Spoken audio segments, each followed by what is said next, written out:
Again, he says, when you're gonna stretch out the stick with a big stick at the end to a dog, he won't even see the stick because he is so engrossed at the steak. You hear? He won't notice the person stretching out the stick to him. In this way, when men will be so focused on and absorbed in their desires that they won't notice who and what is providing their needs. They won't see the stick. They will be so absorbed to fulfill their lust that they will have no time to thank the master of the universe that provides for them. Yeah? He says you have a long stick, you put a steak, you give it to the dog. The dog just devours the steak, he doesn't even look. Who gave him the steak? Yeah? There's a master who gave him the steak. So he says, why? What? Because why? What does this mean? That the world is gonna look like the face of the dog? Well, what is that at the final days of redemption? We don't understand this. He says, this is the understanding that we're not gonna understand who number one brings us the punishment, and who number two gives us all that we have. Yeah, we're not gonna. We're gonna be full of gava. Absolutely, ungratefulness to one's wife is a repetition of Adam's mistake. Hashem questioned him. Says, did you eat from the tree that I told you not to eat from? Adam then answered, the woman you gave me, she gave me to eat, and I ate. Rashi states here that what? Adam denied Hashem kindness to him, of giving him a wife to help him. As soon as he stumbled, he blamed the wife and Hashem. No, it's their fault. He said to Hashem, the wife you gave me is guilty, and you are guilty for giving me such a wife. The Baal HaTurim writes that Adam repaid good with bad. You hear? Hashem, the wife you gave me, she was the one that's no good. And therefore what? You no good because you gave me that. You hear? It's your fault. Yeah. Who introduced this couple to each other? It's your fault. Yeah. No, he said, until she came, was I good? I was good. I didn't do anything. Now you don't give it. It's your fault you give me. When a wife feels that her husband doesn't value her and all that she does, she understandably has complaints against him. You hear? If he'd hear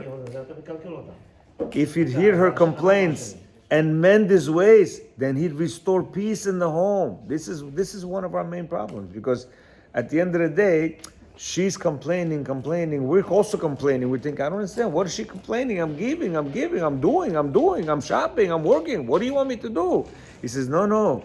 He says, when she feels you're not being grateful, right? She doesn't. We don't understand her complaints. Well, what's going on over here? Yeah, says. But in the majority of cases, when someone has never learned to be grateful, he doesn't understand what his wife wants from him. Here, if we never were grateful, we never practiced it. We never were told. Yeah, who told us that we have to constantly thank our wives? No, it's a new concept. What do you mean? I'm eating it, right? Some people said, I'm eating. That means it's good. Yeah. Well, I gotta tell her that it's good. Didn't you see? I finished the whole plate. I'm asking for seconds. Yeah. He says he doesn't understand that she's missing, and then puts her down. He telling her that she's arrogant for wanting people to praise her all the time. He gives her a guilty feeling that results in her utter discontent. You hear what he's saying? He said, how arrogant are you? What are you asking me if it's good enough? Of course it's good. How many times do you want me to tell you that it's good? I don't understand. What's going on over here? So he makes her look bad. You hear? Because she's looking for a little bit of praise. How is it? Why are you bothering me? Exactly. But meanwhile, this is her. Huh? This is her oxygen. The more you praise her, the more she wants to do for you. Such a wife may feel that death would be better than life, since at least her suffering would end with death. As it is, with her husband saying such things to her, it is as if he is shooting arrows into her and killing her anew every time. Doom. Yeah? Says such disparagement is like plugging a knife into her heart, and every time she remembers what he said, the knife just goes again, in and again, in. This could happen hundreds of times a day. A knife in the heart. What have I done to him? Why does he say those things to me? The world of such an unfortunate wife is dark and miserable. See, we don't know in the minds of what's going on. So he's telling us, and Mamish, from listening to the complaints of the women, this is exactly what he's saying. Because they all have the same Issue. yeah, they all have the same complaint. You hear most of the time. Same song. Yeah, same song. All, That's why I'm amazed how when the Rav says, oh yeah, it's like a new case came to him. Meanwhile, I was thinking, what? This is the same case again. He just have to have a drawer. Said, okay, next. You hear what I'm saying? It's unbelievable. Yeah. He says, arrogance is the root of ingratitude. Again, he mentions arrogance. It is also the root of anger, stress, and depression. An arrogant person feels that everything and everyone should have in accordance with his wishes. He thinks that Hashem owes him something and gets stressed whenever he doesn't give him precisely what he wants. Right? When Hashem doesn't give him, he gets upset. What's going on? As soon as something doesn't go exactly according to his plans, he gets agitated.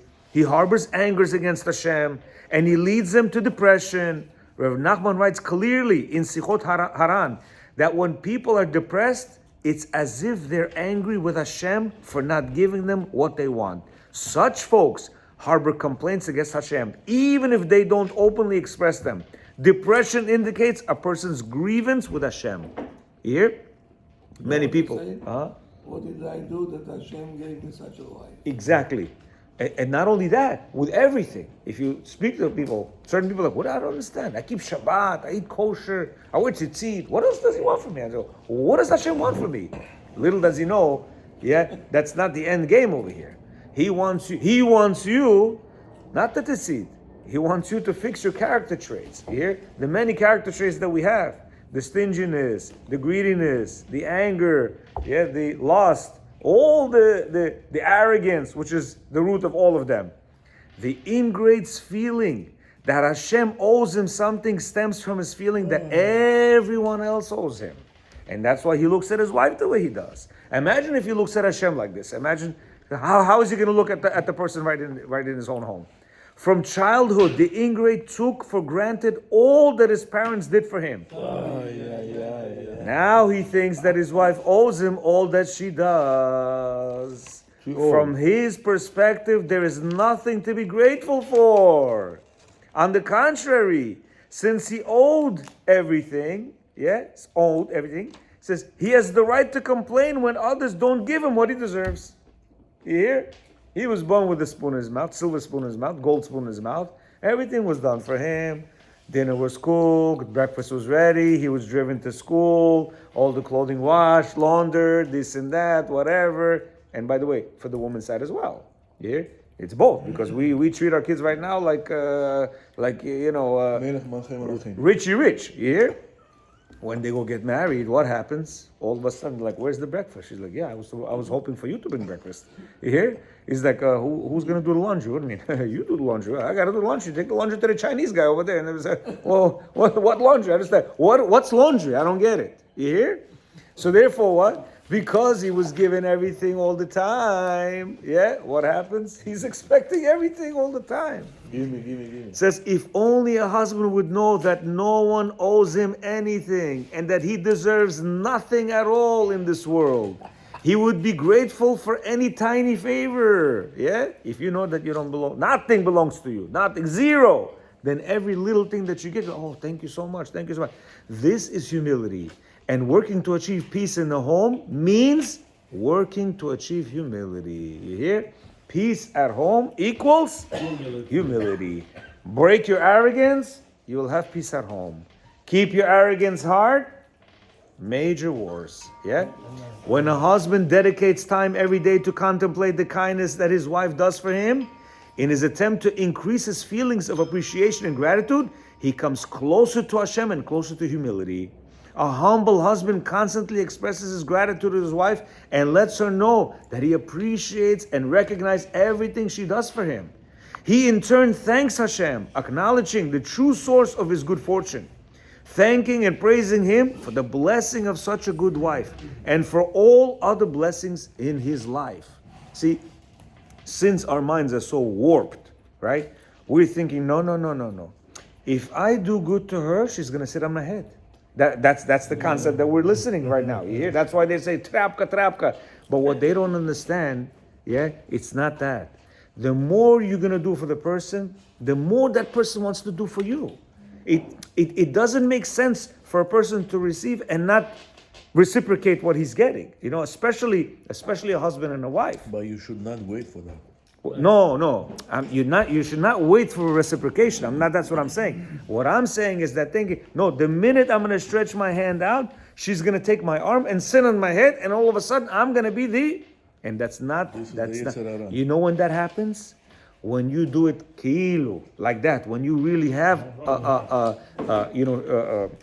stress with her, you're constantly fighting, and sometimes when you give way, they're gonna sit on your head, yeah, because that's not you. You hear? But when you maintain your You prove it to her. That yes, she's- you maintain your road. 1 week, 2 weeks, 1 month, she's gonna break. 100% she's gonna break, because it's not about breaking. She's gonna be a wife. She's gonna be a normal wife. You're the one who breaks her and makes her to this quote unquote evil individual. Why? Because of your actions. And now through your actions that you don't want to fix, you want her to change. How is that going to be possible? It's impossible. So as a man, you have to put the first step in. You hear? He says the perfection of creation, therefore, depends on peace in the home. When we strive for peace in the home, we are truly working to change ourselves into humble, appreciative, happy, and giving people. When we achieve this, our homes become suitable dwelling for the divine presence. Yeah, the whole entire world, as he's saying, was made for what? For Hashem to dwell with us. Yeah, with us in our homes. And it's interesting that we mentioned before, right? It does say in it. It says in them. What do you mean in them? It is the house. No, I want to be in them, between the husband and the wife, and therefore where there's peace is going to be there. Rav Shimon, the son of Chalafta, taught like this. He said, the vessel for blessing is peace. For it says in Tehillim, Hashem will give strength unto his nation. Hashem will bless his nation with peace. Yeah, it says in Midrash Rabbah, only someone who has peace in his home can truly succeed in life. Hashem's blessing, the source of all success, both physical and spiritual, including income, health, children's education, comfort, joy, wisdom, and understanding, require a vessel of peace. In other words, these blessings can be maintained only in an environment of a peaceful home. You hear? It says true peace starts at home by living peacefully with one's wife. A man who doesn't strive for peace with his wife, the person closest to him in the world, cannot say that he lives peacefully with other people. You hear? It says if you cannot have peace in your home, you cannot be peaceful. Yeah. Many make a mistake in thinking that they have peace with everyone, but their home life is a different story. They even use this fact to justify themselves. Since they get along fine with everyone else, their wife must certainly be responsible for their problems at home. What do you mean? I'm so charismatic. Everybody loves me. They say, wow, you're so good. You're so good. You're so good. I come home. She's like, you're the worst person I've ever met. What? What's wrong with you? I don't understand. Everybody loves me. There's something wrong with you, because if everybody loves me, if 99% of the people love me, and you're the one that hates me, guess what? You're the problem. Yeah? He says, if a person lives in peace with strangers, but not with his own wife, then he is the culprit. If he's honest with himself, he'll see that he's kind to those who really deserve nothing. Casual acquaintances haven't given him a tiny fraction of kindness that his wife does. Here? Yet, with them, he's patient. With them, he's polite. With them, he's considerate. With them, he's compromising. With them, he smiles. Even when he's not in a good mood, he does all of these things. Correct? Yeah. Happens many times at work, yeah? Yes, please. Sit down. Sit down on the dental chair. What kind of ring should I show you? Yes. What's wrong with you, Mr. Patient? Yeah? But when he comes home to his wife, the closest person to him in this world, who does incessant loving kindness for him, and with whom he has the greatest obligation to live in peace, his behavior is far less loving and considerate. When we come home, we show our true selves. Rosh Tavach, right? We're not in a good mood, we show our not good moodness. We're stressed, we show our stress. You hear? He says he has little patience for her. Imagine, customer, like this, like that. Show me this ring, show me that ring. No, give me this, give me like that. No, you know what? Give me that. No, I want to say, and we're patient. Yes, yeah. Okay, here we go. The wife says, here we go. Hey, I don't understand why you always. Why don't you scream like that to the customer? What kind of ring you want? You said green stone, I gave you green stone. You said red stone. Can you make up your mind? Do we ever say that to the customer? Yes, Johnny. No, yeah, absolutely. And at the end they say, okay, I'll think about it. Okay, thank you. Please come back again. Don't forget. Here's my business card. Don't forget. Why don't you? There are Chinese people. You don't like my jewelry, you know. Go back to your mother. Huh? Some people are very, if you don't buy for them, they get upset.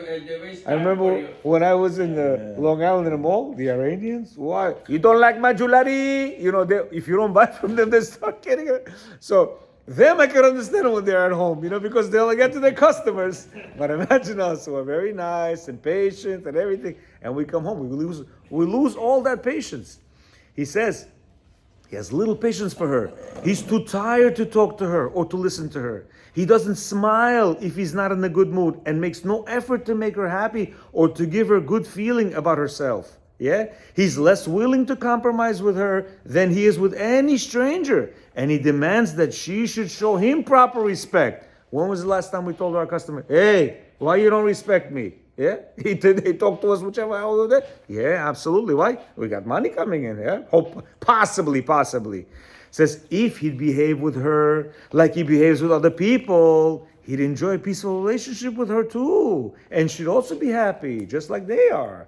Says a man without peace at home can't boast that he has peace outside the home. On the contrary, he should be ashamed, for that indicates that he is a hypocrite. You hear? The peaceful person that he appears to be outside the home is just a ploy to obtain approval and honor. Comes home and he's a tyrant. It has nothing to do with him being a truly peaceful person, and certainly doesn't qualify him as a vessel worthy of the divine blessing. So what does this tell about this person when he's seeking approval from others? Yeah. What does this tell? So he's not being sincere over there. See, he's a faker.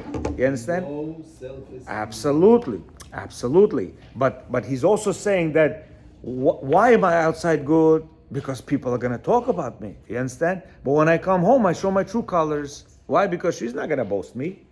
She will boast you. She is in my pocket already. You think she's in your pocket? Yeah. I in the case, I know this man very well, a nice man. And his wife, picture is a Nazi. And I don't know where she coming from. What is he doesn't talk to me, he doesn't do anything. He said, she's crazy.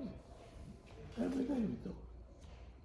Well, you're a liar, you're a faker. It's a very Parmina. So I said, maybe you can explain yourself. And she said, every time he comes home, he says, I need 15 minutes, I'm tired, I'm days on the couch. So what I found out, that one day he was on the couch, Ayef. Tired. Pithom, he got a call, looks at the phone, a customer. She told me, Triyat Ametimia. Hey man, how you doing, bro? Yes, I have it. And the Karakolo, he אומר, ממזר זה? Only when it comes to me, he's tired. But when it comes to a customer, it means I'm not number one. That's what it means. So no matter what you're gonna do, you're done. But then he said, he said, this is for the parnasa, otherwise you cannot eat, I cannot buy you a car. I said, Klum, talk to the wall. Yeah, that's it. Because that's the truth. Huh? That's the truth. But you think that you're saying that the truth also. If I don't have this customer, what we gonna do? No, I have to feel Number number one. one. Yeah. So in this scenario, right? Huh? In the scenario that the Rav gave, this guy, let's say he's like, okay, now I'm gonna start to treat her like she's number one. Oh. But inside he doesn't feel that way. Okay. So he has to fake it. You fake it. Until Until you you're make gonna it. get used to it. yeah. Once he get used once he get used to it, what about the genuine feeling? It will come. It will come. It will come. Because then you're gonna see that she's gonna reciprocate this. The reaction of You hear? her is gonna be. Yeah, make she's you to she's be now gonna be yourself. she's now gonna treat you a little bit differently. Genuine. He says once you made listen, you have a good point over there because a lot of times a person says, you know what, let me just fakingly say it, but then he goes back to himself and he puts it up to. She knows this kind. She's not gonna take your baloney. You hear? And just to add to that, even worse, he could get caught off guard. Suddenly he's making her first place, and now he's running out of patience, and then he pops. Oh, That so happens because he's not doing it Out of altruistically, Yeah. and he mentioned this. He said you have to say to yourself, "What's my end game? I want peace with my wife." You hear? So therefore, I'm going to try to do whatever I can to achieve this peace. He says, when you're going to resolve this in your mind, I'm going to change her. Hashem says, I'm going to change her. And therefore, once you see the change and she starts to bring you broccoli and rice, you're going to be like, wow, I love it. This is great. So what are you going to do? You're going to start making more and more actions that this broccoli and rice keeps coming. And you know what I'm saying? It just keeps going. He says, homework. The true measure of a person's character is how he behaves at home with his wife. The home is the primary place for the fulfillment of all the commandments between ourselves and our fellow man. Love your neighbor as yourself, to judge others favorably, to emphasize to be considerate, to make others happy, and to concede one's own wishes for the sake of peace, and so on. He says it all begins at home. Only someone who merits peace at home merits peace, quote unquote, that is the spiritual vessel for all blessings. A home without peace is a home without blessing. During the time we wrote this chapter, a rich couple came to me for counseling. Both husband and wife earned high salaries, and from a superficial glance, it seemed like they had everything. The wife began to relate her long saga of suffering. Her well-liked and well-respected husband was an entirely different person behind closed doors. He constantly belittled her and tormented her, so much that she felt she could die from the suffering. Their big income was just an illusion. They were both deeply in debt, and whatever they earned simply disappeared, meaning they were making good money. But exactly, the wife begged me in tears, help me, I have no one to turn to tell the truth to. My husband is well known and well respected. People won't believe that my husband, with his wonderful character, behaves at home like he does. I can't live like this. We have no blessings. Every day something else goes wrong. One day the car, the next day the refrigerator. All our money gets spent on repairmen and medical bills. Despite their huge income, the couple was in debt and miserable, simply because the husband didn't treat his wife properly. They lacked the thing they needed most, the vessel containing blessings of peace. The husband who lives peacefully with his wife will see blessings in whatever he does and will not be lacking anything, even though he doesn't have such a high salary. Here, that's what he wants to say. He doesn't write that, but that's our sages say that a man must always be careful with his wife's honor, since blessing in a man's home is by virtue of his wife. Yalkut Shimoni Lech Lecha. That's what it says. Even though the quote brought at the beginning of the chapter says that peace is the only vessel for blessings, there is no contradiction. The peace that is the vessel for blessing is the peace between man and his wife. Here, he says, yeah. And then I told him, speak to your wife. He said, okay. Became worse. I said, but you're talking, right?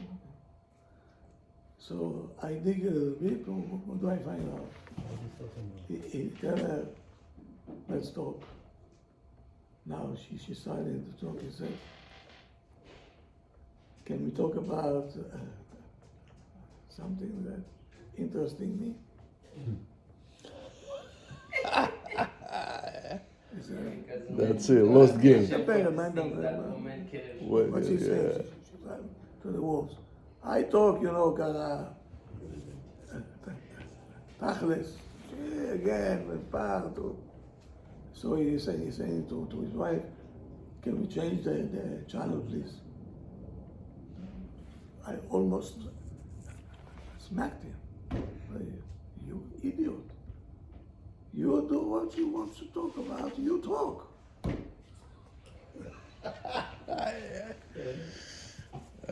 We cannot.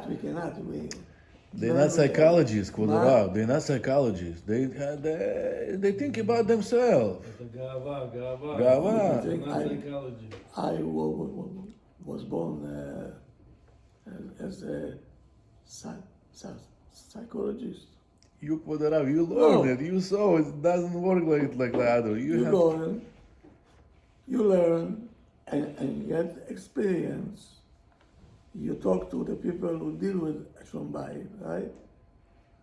And they'll tell you that's the way, here are the keys, and you, according to your own abilities, you'll find out. Here, I had a meeting with Shimonov. Okay, so he told me, I have something to tell you, Rabbi Chaim. תעשה תורה, do me a favor. There is a couple, they're coming. Do a Shalom Bayit. Shalom. I told them, Emmanuel, the man is sick. You don't understand this language. The man is abusive. He's not going to work. She's out. You know me, right? If I see a case that she even normal is normal, I will chase you until my last day. You're not going to get a divorce. You're not going to get divorced. Why? Because you're stupid. That's the problem. But when you're sick, what can I do? Sick out. Why? You make everybody sick. So as much as I talk, again he says, but you can do it. I said, what do you mean? How do you know? Sick. This man is sick. They don't understand what it means to be sick. So there are people that can send a wife back to be abused. Right? So I told her, do me a favor. You want to do me a favor? Don't deal with this. The same way that I'm not a Moel, this is your department. Okay? I'm not a competition of yours. You are not psychologists. The Shalom Bayit you send to the people who knows what they're talking about. They think it's Russia. Damn Shinto. You do this, that's your husband, and that's Shalom Israel. Back to abuse.